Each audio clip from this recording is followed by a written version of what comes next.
আয়েশা আক্তার জুই আপনি লিখেছেন, মুসা আলাইহিস সালাম নাকি আজরাইলকে থাপ্পড় দিয়ে চোখ কানা করে ফেলেছিল, এটা কি সত্য? প্রথম কথা হলো, যাকে আমরা আজরাইল বলছি তিনি মূলত মালাকুল মউত। মালাকুল মউত মানে হলো মৃত্যুদূত।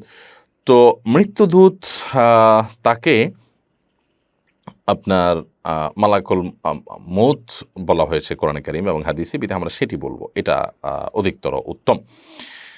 আহ, আর ঘটনা যেটা আপনি জানতে চেয়েছেন এটি সত্য।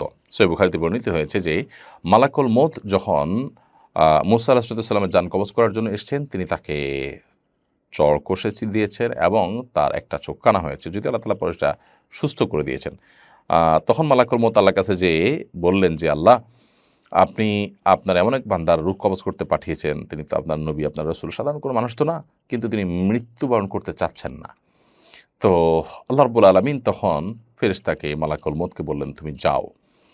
তিনি কতদিন পৃথিবীতে বেঁচে থাকতে চায়, তার হাত রাখতে বলো এর উপরে, যতগুলো চুল তার হাতের নিচে পড়বে, পশম পড়বে, আ ততগুলো পশমের জন্য ১ বছর করে তার হায়াত দেয়া হবে, এটু বলো।